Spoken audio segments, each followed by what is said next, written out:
Hello everyone tuning in and welcome to the Supermassive Games Supermassive Satellite event that is part of the annual Women in Games Festival taking place this week. In this hour-long stream, we'll give you an insight into our day-to-day studio life and give you a great idea into what goes behind some of the awesome games we make, like the Dark Pictures Anthology and the recently released Little Nightmares 2 Enhanced Edition. I'm Sophie, I'm the social media manager over at SMG, and today I am joined by my wonderful colleagues from across the studio. We've got Emily, Monica, Thomas, Sarah, Maggie, Shona, and Tom. Hey guys! Hello! Hey! Awesome, so we may as well just dive straight in and get our panelists to share a bit about themselves. So we'll begin with our Women in Games ambassador, Emily. So can you give us a little background on yourself and let us know what you do at Supermassive and how you got there? Sure. So, hello, I'm Emily. I'm Production Integration Manager at Supermassive Games. I look after the animation and VFX teams from a production perspective. I've been at Supermassive for just over a year and the games industry as a whole just over a year as well.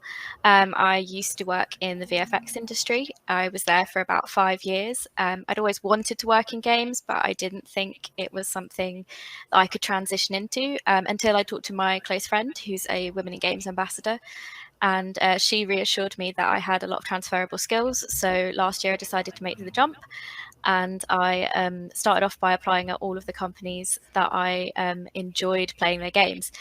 So I've ended up at Supermassive. I'm a massive horror fan, so I'm very grateful to be here. Awesome, worked out well then in the end. Yeah, it worked out really well. Awesome. So we'll go to Monica. Hello, I'm Monica. I'm an environment artist at Supermassive.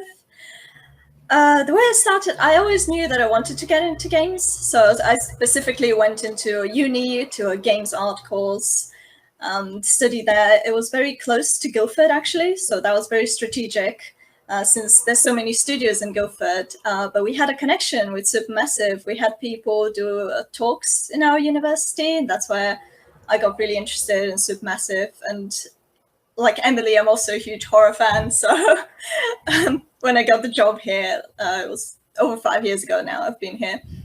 I was very excited. It was just my kind of thing. So, and I've been here since. Awesome. It sounds like we're all kind of lovers of horror. Well, we might not get down there, but I know that I am as well. It has nothing to do with social media, but you know. So we'll go next. We'll go to one of the two gentlemen we've got with us today. Thomas, how about you? Hello, my name is Thomas. I'm a freelance composer, and I've been helping Supermassive edit and implement their music for all the Dark Pictures games now. Originally, I actually was the assistant to the composer for these games, and then he recommended me to do this, and that's how I got the role here. Before that, a lot of freelancing, writing music, other music editing jobs, and things like that. Cool, awesome. We'll head over to Sarah now. Hello. I'm Sarah. I'm the presentation manager on the Dark Pictures. Similar role to Emily, but I'm looking after camera and lighting. I've got a similar background too. I've got about 15 years experience in film VFX and feature animation. And I took some time out to have my family and then wanted to change really. Was interested in games, learning something new. And happened to live in Guildford, which is a good place if you want to work in games. So I applied. I wasn't expecting to get anything, but obviously Supermassive make these story-driven cinematic games. So I think my experience was relevant. And so yeah, I've been here about a year and a half. Awesome. Still a newbie then, technically. Yeah. But you're all good. We're all settled here. It's like a big family. Awesome. So Maggie, how about you? Hi everyone, my name is Maggie. I mean, it's Magdalena 𝕱𝖑𝖑𝖔, but everyone calls me Maggie. I come from Poland and I came here to the UK around 5 years ago with the dream of making games. And I joined university, Nottingham University, when I graduated in 2016. And yeah, soon after that, I joined Supermassive Games as a game designer. And yeah, I always liked, narrative-based games, horror games. So it was dream coming true a little bit for me. Oh, sweet. Shona, how about you? Hiya, I'm Shona. I am a camera artist at Supermassive Games. I've also only been here about a year and a half. This was also my first job in games. So originally I actually studied, I did a bachelor's in film production. I'd always loved games as a hobby on the side. I did an A-level in computing, realized it was a little bit too much for me, moved into film. So I did my degree, I left, I started doing a little bit of sort of freelance work as a camera assistant. I was looking for more permanent jobs on LinkedIn, and I saw this one labeled the camera artist at Supermassive Games. I thought, a camera artist at a games company, that's interesting. So I looked at it, and I looked into Supermassive Games, realized they made a bunch of games that I already loved. So I went, okay, I don't have any games experience, but I know cinematography, so let's give it a go. I got my interview, and I was able to get the job. My sort of background with computing and then the cinematography side sort of melded together, and then I got to do best of both worlds. No, awesome. I mean, we'll round off our introductions now with our last gentleman. So we'll go to Tom. Hi everyone, I'm Tom. It's similar to Monica. I always knew I wanted to work in games. I joined Supermassive about two and a bit years ago now. Oh, it's gone quick. But I've been in the industry about 5 years in total. Originally starting my own game studio up in Manchester straight out of uni. And then a couple of years after that, we realized we wanted to get a bit more experience in bigger studios. And being a lover of narrative games, I naturally gravitated towards Supermassive Games and joined as a designer, and have now recently been promoted to lead designer, which is absolutely incredible. Congratulations, my friend. Thank you. I had to slip that humble brag in there. Yeah. No, thanks, guys. I mean, for me, from my point of view, when you guys explain sort of how you get to your roles and all the ins and outs of it, it's brand new information to me too. It's a side of gaming that I would never be clever enough to venture into, which is why I stick to tweeting stuff.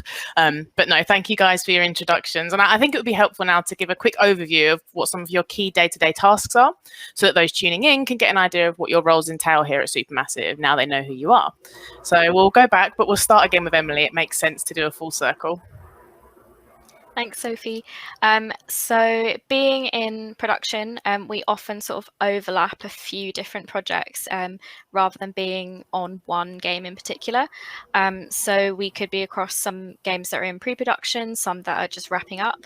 So every day is quite different. I suppose there probably isn't a massively typical day for me, but there are some sort of key tasks and bits and pieces that structure my day. So I'm sure it's similar for everyone on the panel, but I start my morning off with my morning stand-ups, which is where I talk to all of my artists to make sure that they are on track with everything, to make sure they're working on the right priorities, to make sure they don't have any issues, whether that be maybe they're blocked by a dependency. For example, an animator could be waiting on a rig downstream that I need to chase for them, or in this sort of post-COVID world where we're sort of still working hybrid in the studio and in the office and at home, a lot of them sometimes have a couple of IT issues that I need to solve to make sure everyone's working efficiently.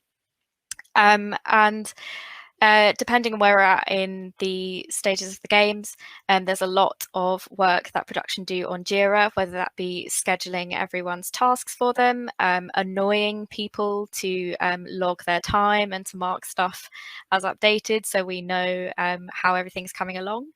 And generally, a lot of my day is spent chatting and chasing other people. So whether that be the game director for a brief on something, the senior producer for a milestone or a particular date that something's needed. There's a lot of talking to all different people. So I think production are really the anchor points of projects that kind of have to nail everyone down and get everyone on the same page a lot of the time. Definitely need to be a people person then. Yeah, 100%. Sweet. Okay, we'll go straight next to Monica. Yep. So at Supermassive environment artists, we do quite a lot. We take levels from the white box. We make the white boxes to the final levels. So we get to work on the assets themselves. We get to work on the levels. We work with the designers, with the concept artist. We work also with riggers, and we are also like a connecting piece for a lot of departments as well, just to get the levels done. Also with camera, just everyone really, because our games are so cinematic. We want to create scenes that are compelling and immersive. So yeah, we do a lot. Seems like a lot of you guys seem to be like the glue in between everything at the moment. I think people are getting a good picture of how much it actually takes to go into things, and we're only too deep. Cool. Okay, so we'll go to Thomas next. What usually happens is I'll like capture a level, which usually involves like recording it, and then we have a pool of music, and each like family of stems might have a certain feel to it. Like one's to do with this particular theme of the game, or one's to do with that particular theme, or one's way more energetically horror than others, one's more suspense, one's more tense. I basically pull from that and I put it onto 𝕱𝖑𝖑𝖔𝖑 as our digital audio workstation, and I edit the music until it feels right, basically, until we can all agree that it hits whatever creative marks we're trying to hit. And then comes the slightly more tricky part, which is trying to make it work when it could offshoot in like a million different directions at any one particular time, but it all needs to make musical sense in some sort of way, which is a really big challenge. But I really, really enjoy it because it's like it's just a really, really big puzzle. It was a bit of a mystery to me, the art and the craft of editing music, and I really do truly believe it is an art and a craft. And you're always trying to look down to find musical solutions to musical problems. And it's becoming a more recent development that it seems to be composers, especially composers my age, like in their mid-early 30s, are actually the ones who are getting to do this job now. And that's why I sometimes see like job postings that are music editors now. I didn't actually even see that even 3 years ago. That was quite rare, but that's becoming more common. And it's because I think as composers, and all my fellow composers out there, we're really good at thinking of musical solutions to musical problems. We're the best at it. So we should probably be doing this job. I mean, that definitely makes sense. And I think a lot of people probably listening and tuning in that are really interested in sort of that side of things will probably think, thank God there are more jobs available for us, because that's kind of the whole point. Awesome. So we'll go to Sarah next. Yeah, in a way, I don't have an awful lot more to add than Emily did, because our roles are really similar, just with different departments. So I suppose a lot of planning, talking to people, making sure everyone's busy and efficient. We spend a lot of time looking at the work and reviewing it and making sure that with people and making sure that things look good, but also making sure that we're not spending too much time on things. So you kind of have to have a good idea of how long things take and what kind of quality level we need to get to, and how long it will take, and sort of working with people in that way, and but yeah, similar to Emily. Essentially part of the team that's the glue, so it's all good. Yeah, sorry, Sarah, I didn't mean to take your answer. You've taken everything. No, it's all good. Maggie, how about you? So yes, I'm a game designer, and I mean recently, like 2019, me and other designers like sat down and we thought like, how would we explain our jobs to our parents actually? And it's quite difficult if they don't know anything, and obviously, you cannot tell much. So we figured it's kind of like if game dev would be a kitchen, we would be people who assemble the dish, I would say.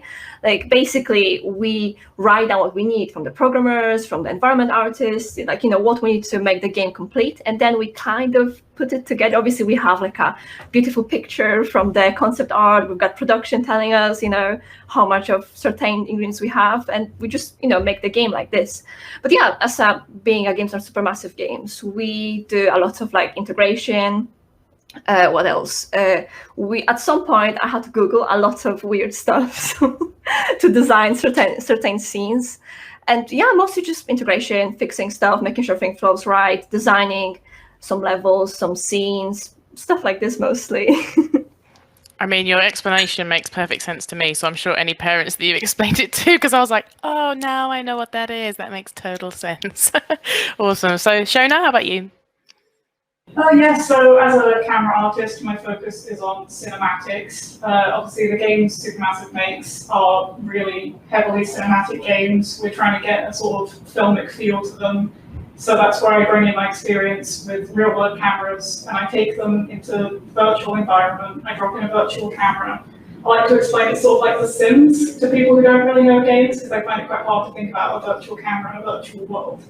So it's sort of like the world is already built, the characters already have their data in there, they've been told where they're going, and then I place in a camera in that world in a third-person view, and I can animate that camera to react as if there's a real camera in the room with that character. So yeah, most of my day is just creating cinematics. I'd say it's about 70% is just me creating cameras.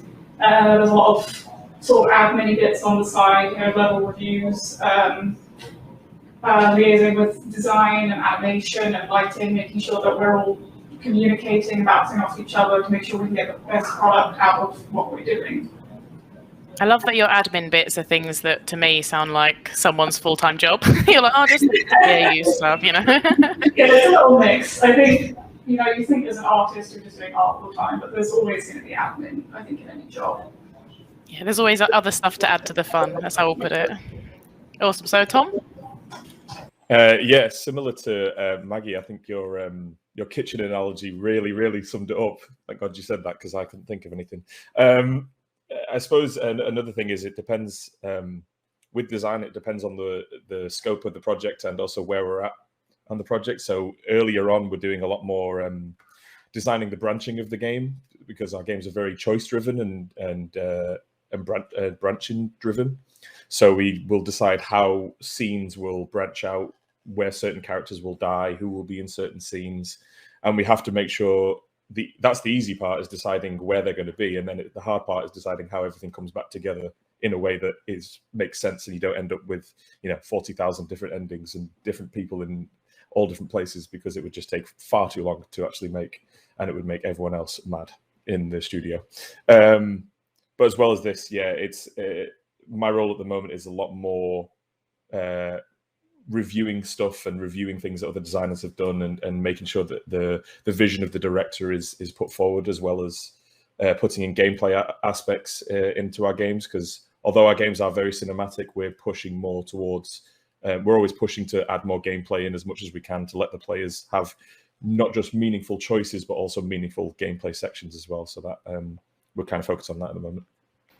Awesome. So we're all about moving forward in the future of Supermassive. So it's really cool, kind of, I think, from my point of view as well. And I'm kind of reflecting myself as the audience, that the different parts of what you're saying, like even describing some of the things that I thought before, like there is no way on this earth I'd be able to think about doing anything. I'm like, oh, okay, I get it now. Maybe if I could think about fun stuff, I could do that. Or if I was really creative, or I could draw, I could do that. But no, I think it's really helpful for the people that are tuning in to kind of see what the key tasks are that you guys do, because I do think there are a lot of things, and I'm going to segue very nicely into our next question, that kind of address the stereotypes of what it's like working in the games industry. So I guess a question to you guys is, what surprised you the most about working in games? Because I know a lot of the time when I tell people, even though I'm a social media manager, they kind of go, oh, so you just play games all day? And I absolutely wish that was the case. That would be the best job in the world. But I'm kind of going to leave this as an open floor, so feel free to jump in if you have an answer to it. So yeah, what surprised you most about working in games, or even in your role in particular? Yeah, I got one thing, you don't mind, is I was surprised how my education actually did not prepare me for this. This is something that I wish was maybe a little bit different, but I think that's part of the problem when music editing is kind of becoming less of a dark art now and becoming something a bit more talked about, especially in academia. Is like, I'd never heard of GitHub or Perforce before coming, to something like this. And it turns out those are really important. And I hadn't ever been taught even how to use those, like file versioning and using a depot and things like that. It's the backbone of making a game, is being able to all collectively work together. And there's these other wee pieces of software that I would really love to have found out about while I was still in uni, instead of technically on the job. But either way, that was one thing I wish I'd been taught beforehand. That would have prepared me an awful lot for working in the industry. Okay, I'll direct it so that no one feels like they're going to interrupt anyone. So how about Sarah? What would you say surprised you most? Because it's reasonably similar in some ways to what I was doing before. Some of it's just the same. One of the things, a slightly different kind of thing that surprised me, seeing as we're on Women in Games, was how many women there actually are in games. I was actually really nicely surprised, and I know that it's not even, but coming from film, I always imagined that games would just be guys. And actually, I think because it's a younger industry, I actually think that there's a lot more women than I realised, which is nice, you know. Yeah. It's definitely nice. There's enough lad conversation on the weekends. What about you, Maggie? What would you say surprised you the most? Coming straight from sort of studying, going straight into it, what did you expect, or what did you not expect and was pleasantly surprised with? Okay, so it's not really that surprising, but I was like, oh my god. So you know how you watch a lot of YouTube videos on how games are being made, or like little secrets in games and stuff? And I really like those videos. And at some point when I joined the project, I played, the game. And I was like, yeah, cool, very cool, okay, bye. And then later I was like picking up little stuff that people put in, like, little like sound cue somewhere, or like, clue that I was like, oh yeah, cool, clue, okay. But then later when I was talking to actual devs, like, put together before I joined, they were like, oh yeah, we did it because of this. And I was like, what? Oh, so this is all connected, and this is all, and it was just like all like first-hand experience of those like YouTube videos that are like, showing some parts of the game, and also just in general how making games look like from the kitchen. Going back to the previous one, but you know what I mean, just how amazing it is to see how different scenes within the game was like put together, and what was hidden, what was done in a certain way. And it's just so amazing to just chat with people about that, and be able to know it from the like first hand. It's like, oh my god, so cool. To be fair, I've noticed that as well from like being non-studio side before and now coming studio side. I've loved walking around, like a lot, obviously with COVID happening, we've had a lot of remote working. So a lot of monitors have been turned on where things are moving. At first, I did not understand what that was, but now I realize it's just remote working. You're working from home. I can see it in front of me. But I was seeing really cool stuff and I was like, oh my God, like some of the things that you guys are doing, I'd look at it and I'd just cry. I'd be like, how can you figure out something that looks so complicated? Because I just love the end product. So when I see the end product, you don't really think about all of the hard work that goes into it. You all appreciate the end and you're like, yay, but by that point, you're already 6 months into to whatever else you're working on, your next project. So I definitely understand what you're saying by like, it's not surprising, but you kind of do have to take a step back and go like, oh, wow, like there is so much that people think about, little tiny things that you'll kind of brush past when you're playing it, but that really make a massive impact. I'll get one more on this because I do think it is a really interesting question. And I think for a lot of people tuning in, they're kind of interested in a lot of people's opinions on the game. So Emily, we'll go back to you considering you're our ambassador. Thanks. I guess sort of echoing what Thomas said about being surprised about sort of software that you've not been taught in uni. I think the opposite side of this is how much soft skills come into play. So obviously you can learn stuff like from production perspective, we look at 𝕱𝖑𝖑𝖔𝖜, we play the game in Unreal and all of that, and those are something you can learn. But the things that you really need to develop, and I think are so important in this industry, are soft skills. So your collaboration with people, how it really surprised me, I suppose, how much talking I do on a daily basis to other people in other departments. So even if you learn all of these, software skills and all of that, I think it's important not to forget about how much communication and collaboration is needed to make a game. It's like a whole sort of living, breathing thing that has so many knock-on effects in every department. So it's a matter of constantly talking to people. So it basically, what we're showing everyone is that it's not as simple as saying I want to make a game and then cool guys, here you go, it's out now, enjoy it. Yeah, it's definitely not on this scale. No. There are so many things that can change as well. So just going back to what we were saying about the end product versus like what actually changes, what actually is developed. At any point during that cycle, there could be a point where a designer or whoever it is on the team notices something that ends up with like, this scene isn't working. We need to either take it out or completely change it. And that can even be really close to release.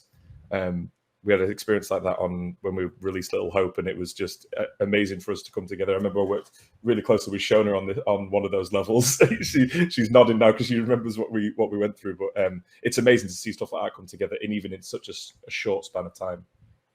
It's all about collaboration around here. We love it. We love it. All right, well, I'll jump into the next question then. So I'd say this one I'm actually going to open to all of you, because I think despite Sarah and Emily having very similar sort of roles, I do think you can kind of offer different opinions on skills and etc. So what skills would you all recommend starting off with that you found most useful in your role? So for example, someone here tuning in, they've been offered a role and they're super excited about it and they get in. So what skills would you say to them? These are really key in making sure that you get off to the best start and that you enjoy your careers within the games industry.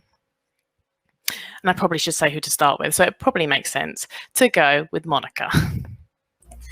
Okay, so I guess for us, so we have a lot of technical knowledge that people need to have in modeling and texturing and that kind of things that are involved with creating the assets. Engine experience, so Unreal, that's the one we use. Then also for us, we have a lot of skills that are kind of traditional art. We need people who have a good eye for composition, for making scenes. So I guess we do a lot of interior design as well, like we dress rooms and spaces. And I feel like just as every role in games, communication is such a big thing. Because we work with so many departments, you need to be talking to people constantly. Even if you are an artist and you think, okay, I'm going to sit down and draw all day or model all day, it's actually not like that at all. It's varied and you need to be talking to others a lot. Yeah, I think as well that when people actually get into the industry and they get into studios or publishers, they'll see as they walk around just how much that is key. They'll see people just getting up, walking across to desks and sitting and having quick powwows and stuff. So no, I definitely agree with that. I think communication is a major key, and especially with the specifics into sort of your area, it definitely makes sense if that's something you're passionate about. So Shona, how about you? Yeah, so I would say, obviously, technical skills are always useful in whatever department you're in. I think one that can apply to any department in games is just you need to be flexible, you need to be willing to flow with the punches sometimes. There might be times where you've spent a week straight working on something and something's gone wrong and you need to do it all over again, and you can't hold on to that. You just have to keep doing the best you can do, realize that work wasn't for nothing, you've got a new basis, keep building on it, and then you can get the best possible product out at the end.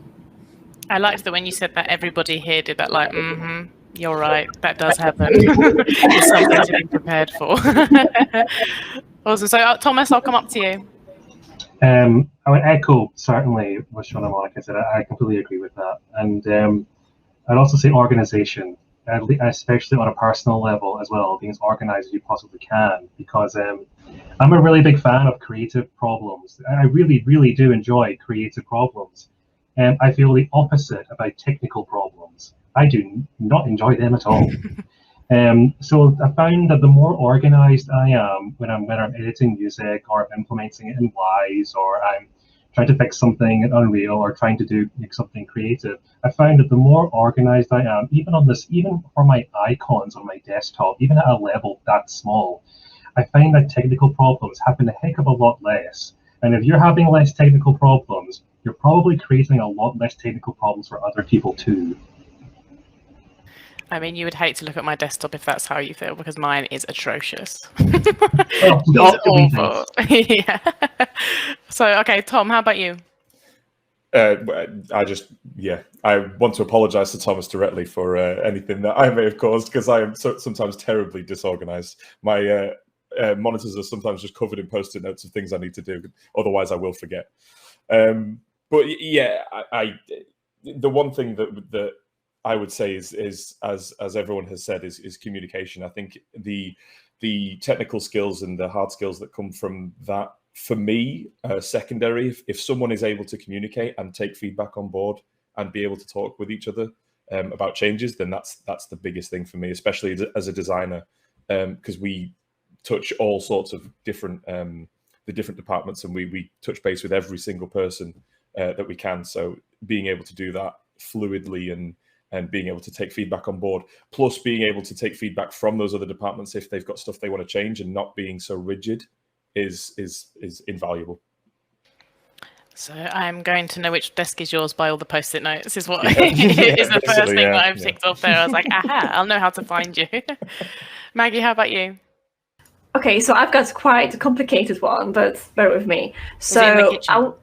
No, nothing kitchen related this time. Okay, nothing.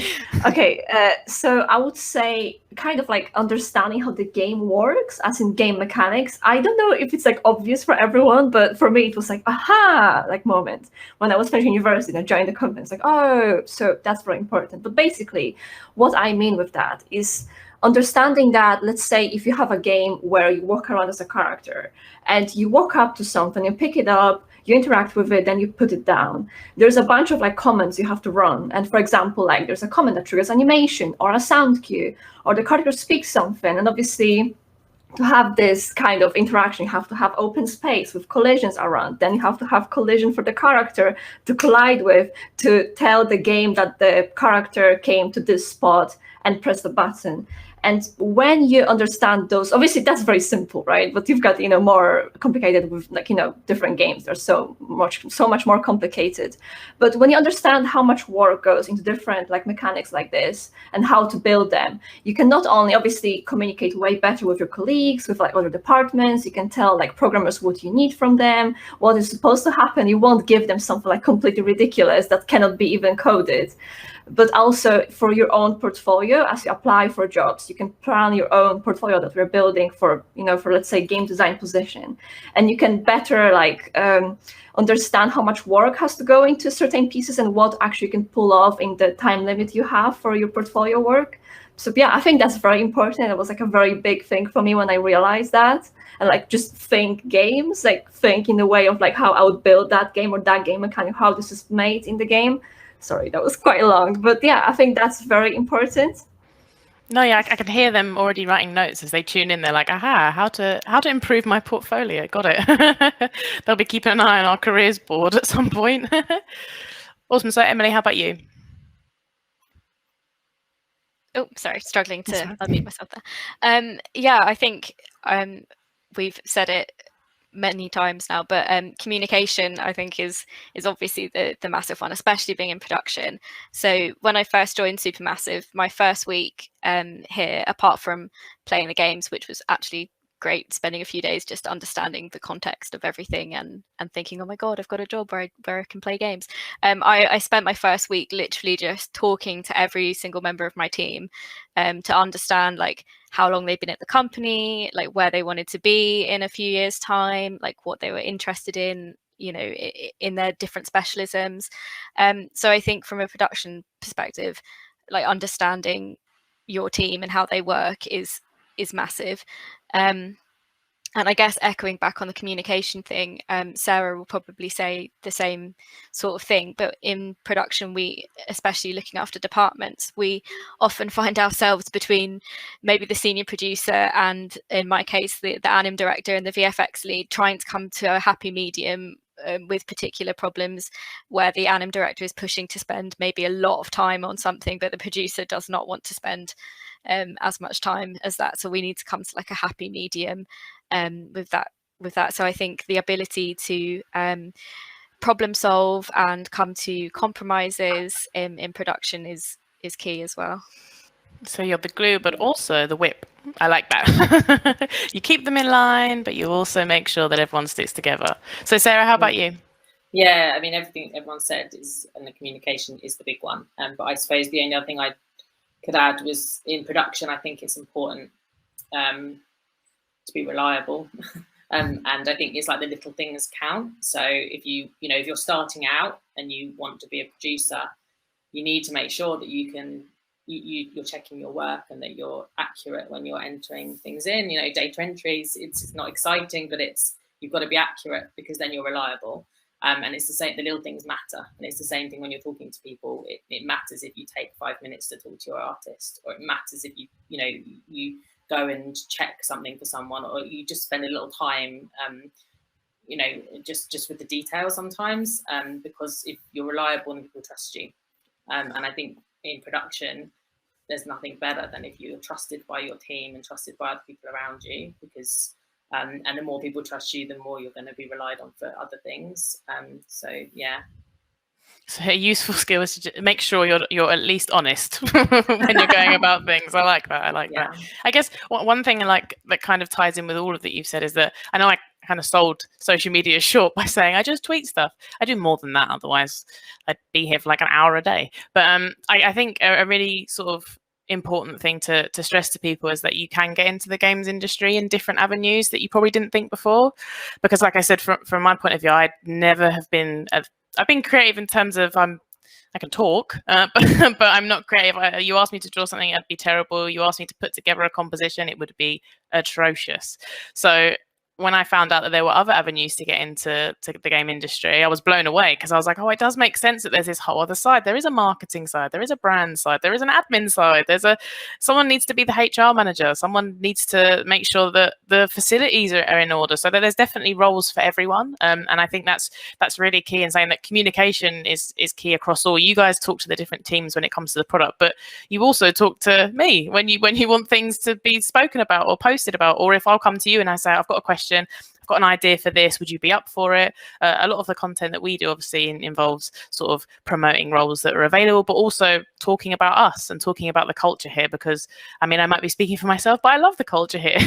I've had a great time, and I think that it's been really key in the fact that everyone kind of takes bits from their roles, but just applies it to the overall feeling of working in a game studio, because it is a very sort of collective experience. And a lot of people, I think, sometimes think, like you said, like, oh, you're not just going to come in and be like, oh, okay, I'm just going to draw all day, or okay, I'm just going to do this all day. It's very much a case of, yeah, you might need to do that for a big chunk, but you're definitely going to have to get other people involved in what you're doing, and they will be there to help you as well. No one's there to hinder you.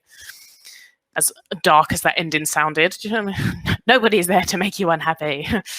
So I guess as we've given a nice overview of the skills, I think, and Tom, this sounds very female focused, but I definitely want to hear your opinions on this. So what would be your advice to young female professionals wanting to join the sector? So we've already kind of come across the fact that it was a nice surprise, and Sarah, I agree with you that there actually were more women than I expected when I joined. I was like, oh, this is nice, this is cool. But I think that there is definitely still a kind of stigma, maybe the wrong word, but there's definitely a feeling of it's not the space for women. And I know it's changing as time goes on, which is a great positive, and we love that. But yeah, so what would be your advice? And I'll start with the ladies, but I'll definitely be coming to both of my Toms. So we'll start with you, Sarah, because I already name dropped you. Okay. I think, I mean, I'm probably one of the old ones, I reckon, here.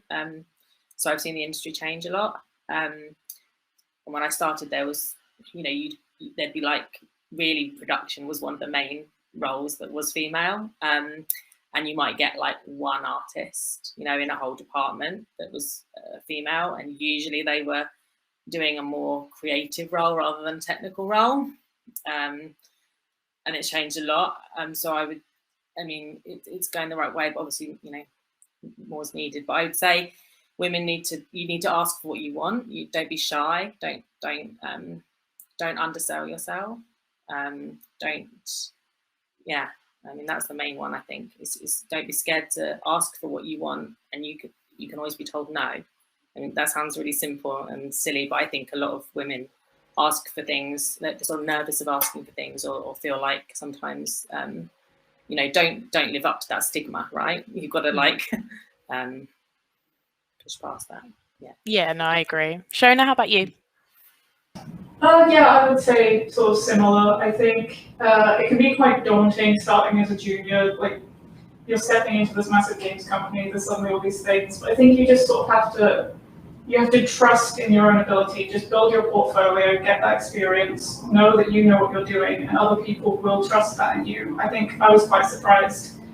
Within a month of me starting, I was submitting to the game. I was making edits straight to a game that was going to be published. I thought, it's been a month, but people had seen what I was doing, had trusted that I knew what I was doing, I knew what I was doing, and that's all you really need to be able to do. I don't think you should be afraid of doing what you know you can do.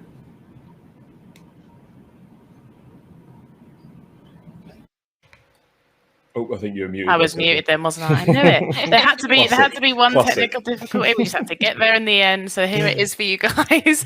So I was in the middle of saying I totally agree with you. And Emily, what are your thoughts?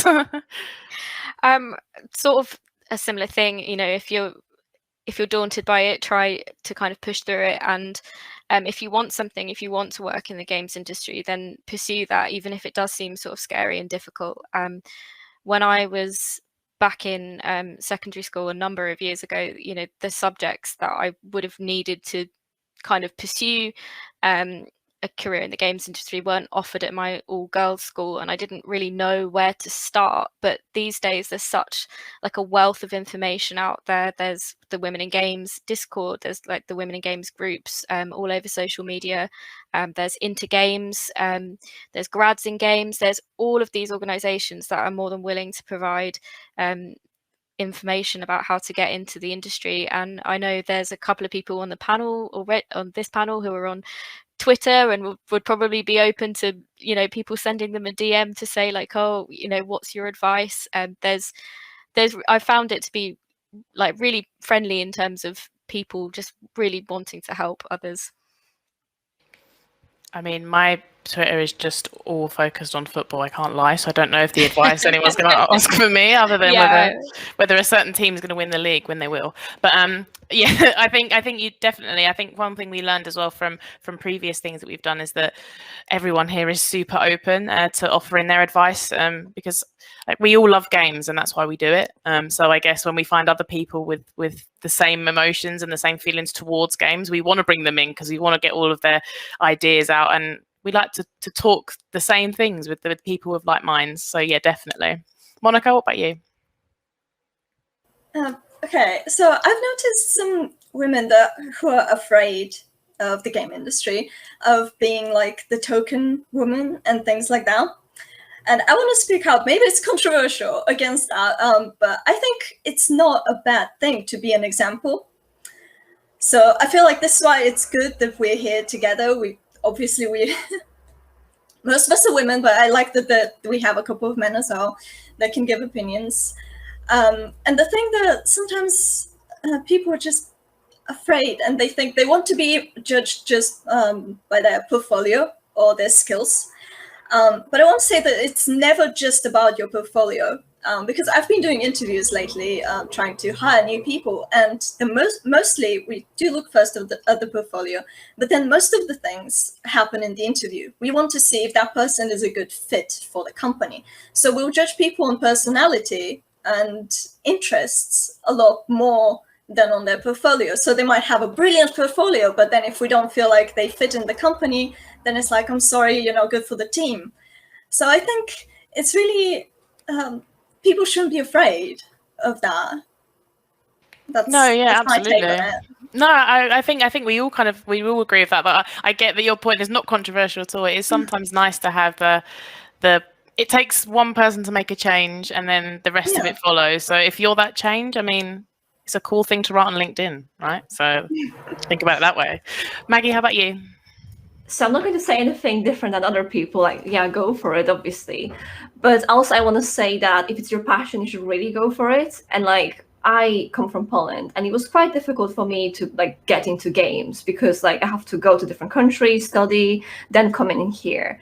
And it was difficult, because like many people from my class who are going straight to the law school were like, games, what are you going to do? Play games for the whole day and get paid and expect to get paid? I was like, no. But anyway, and obviously not many people like supported my idea to go and work in games. It was mostly my mom and the teacher, who was IT teacher, who didn't even teach me because we didn't have IT on the literature class. So yeah, also this. And yeah, I would just say really go for it. Like, I feel the same excitement I felt when I walked to the first game design class at university, and every day I walk to the office. I mean, every day I work from home 2 days. But anyway, when I walk to the office and see everyone and like, you know, get to work on stuff, I'm like just so excited, and it's just great. Like, it feels so surreal to meet people and maybe work with them who like shaped your childhood, like made the games you played as a kid. It's like really, really great, really like rewarding. And yeah, it's just super cool place to be in.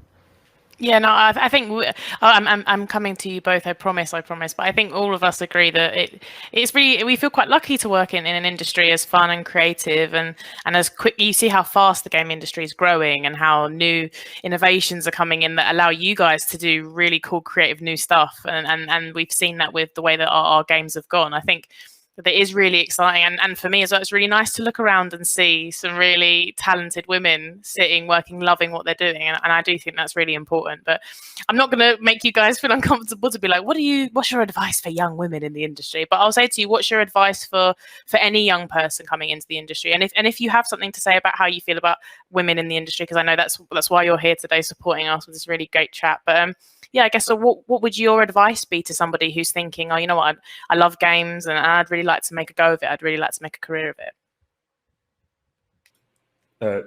Should I go? Okay, yeah. Sorry, one of the Toms. Sorry. Yeah, I mean, I just want to echo exactly what all you guys said. It's just that it's if you're afraid to take that first step and apply, you should totally go for it. And because the games industry needs more women in it. It needs more people from LGBTQ backgrounds. It needs more people from underrepresented communities, because the key is diversity. If we get more people, we become more diverse. We make better games. That's just, that's basically all. That's basically it. You can make the games industry better by doing that, and it's really good to see that we are heading towards that. But just apply at all different places, because we need those people. I can't. I'm in a similar position to you, Monica, where when we're doing interviews, we do look at their people's personalities and where they come from, because we think about the team composition, and that is such a factor in it as well. So don't just think it's just your portfolio, but it's a good basis to have, obviously. But it's not all about that. So yeah. No, totally. I think it is really important as well to stress to those tuning in that it isn't all about your ability. I know a lot of people feel like, well, I wasn't the highest in my class, or I'm not the best at this. I know someone better, but it is definitely more about how you would fit into part of a team. Because I was unbelievably average at school. Like, it was crazy. It was really bad, some of them. I don't believe you. I don't believe you at all. All right, Thomas, how about you? I can talk very specifically about the audio community because it's very small. It's almost like a wee village, and I do feel, well, for starters, I'm very flattered and humbled to be part of something like Women in Games, because it's something I genuinely care an awful lot about. And the more diverse the game industry is, the better it is. I've seen evidence of that constantly, and I do feel, especially with being a man and the type of person I am, I feel a tremendous weight of responsibility to make the game industry, and especially the audio community as well, because I still think the audio community has got a long way to go in terms of representation, especially among composers. I feel that weight of responsibility to make an open and welcoming and inclusive place, because it benefits everybody when it's like that. And I would advise, especially people who are in my position, or a person like me, identifies as a person like me, is feel that weight of responsibility and do your best to make it a welcome, warm, welcoming place, because I think it's better when everybody is a cheerleader for everybody else. And so far, that's an attitude I've seen a few times before, and it's inspired me to continue being like that. I want to promote being like that, and it makes everything better for everybody anyway. Exactly. We all need a bit of love and happiness and acceptance, and then everything just will be great. The world will be a better place. Our games will be cooler. Everything, I mean, they're already pretty cool, but they could be that little bit cooler if we carry on going the way that we're going. But I want to say thanks, guys, for the questions that are kind of been a deep dive into your background, sort of your advice. But I think it is quite nice for the people to kind of get to know a little bit about you individually. So I'm in an RM between a couple of questions, but I think what would be really good for this is kind of, if I can go around the group again, and you could just give us a quick snapshot of your proudest moment so far of working in the games industry. And it doesn't have to be like when we launched the biggest title ever. It can be any kind of small moment, because I think it is really important for people to see the small victories individually, because yes, it's a team effort to make something, but it's always nice when you do something and you feel like, oh, I nailed that. I'm so proud of that one bit. So I'll go back to my original rota now. So you're all back in your order. So Emily, we'll start with you. Well, I'm trying to personally get better at sort of celebrating my successes. I think sometimes I get a bit of imposter syndrome, and when something goes right, I sometimes look at it as a bit of a fluke, but I'm trying to say, no, you've done good. So I think personally for me was just hearing any good feedback from my team is a personal proud achievement, but particularly now I've been here a year, one of my VFX leads messaged me and said, you don't know how much you've done for us. You've made all of these good changes, and it's like really affected the motivation and how the team work. And I think that's probably my proudest achievement so far, just knowing I've made a bit of a difference there. Awesome. Monica, how about you? What's your proudest moment so far? For me, it's I actually made some of the key assets, both for Little Hope and our upcoming game, House of Ashes. On Little Hope, I made the little creepy doll that then I didn't know that it would become so big. It got picked up, put into the special edition, and all of that. It was just a really strange moment for me. I didn't expect this. The small asset I made just blew up in the marketing and everything as well. And then same thing happened on the House of Ashes. I made the big Pazuzu statue that is suddenly everywhere again. It's been printed as a 3D diorama. It's very just all these things that we make on a computer. It's really nice to see it in real life. It must be really nice just to hold it and be like, oh, yeah, I made that. I made this. Yeah, it's very nice. Awesome. Thomas, how about you? This seems quite small, but it plays into something that Emily just mentioned about imposter syndrome. Is pre-pandemic, we used to like show each other like what we were working on and stuff like that. And I did like a really short, sharp like musical sting as like a scare. And I am so desensitized now to that kind of thing because I make them all the time. And I was like, oh, is this working? Is this going to scare people? And I was sitting watching it, kind of like quite confused, and everyone's in the room. And the scare happened, and about 12 people jumped out of their seats. And I was like, it's all right. Nailed it. Yeah. Smashed that one. Definitely got that one. Sarah, how about you? It's a tricky one. It's probably similar to Emily. But I probably, again, it's a silly personal thing, really. I'm proud. I'm a single mum, which, again, in women in games and being a mum and trying to deal with that, and I've not experienced any kind of issues at all from anybody. I've had a really positive experience, but you can't help feeling sometimes that there might be stigma there. And I feel proud of myself for getting through the pandemic and doing that job, but doing 2 jobs. So, I'm doing 2 jobs every day. And sometimes I have to remind myself, kind of like the others are saying, you just have to remind yourself you're doing a good job. And, yeah. I think we could probably all speak on your behalf to say you're absolutely smashing both. So it's all good. It's all good. Yeah, 100%. Maggie? Okay, so I don't know if I should talk about it. However, so that's like part of this story. So after morning stand-ups, I used to say something at the end of them. And at some point, I think it might be like remembered by putting this into something. I don't want to say too much to don't be too specific, but it like meant a lot to me.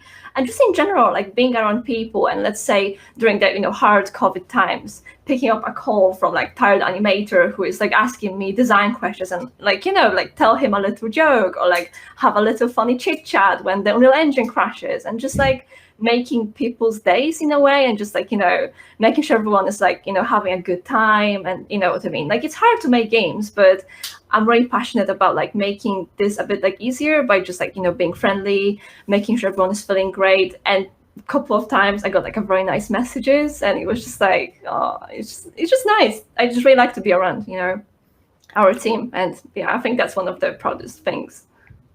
I mean, I can agree. When I first started, you were one of the first people that messaged me off your own back, and I was just like, oh, "She's so nice." Oh my god, it really like made me settle in. I was like, "Oh, if everyone's going to be like this," and even if they weren't, which they are, I can attend that they are. But even if they weren't straight away, I knew. I was like, "It's so." I've been here a day, and you're already asking like, "How has your first day been?" Like, if you need any help or you have any questions, you were one of the first people that I had a chat to as well.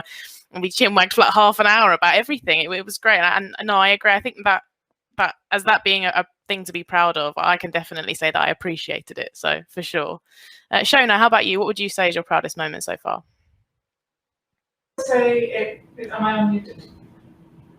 Okay, cool. I think I would say it was shortly after the release of Little Hope, which was my first published game in the industry.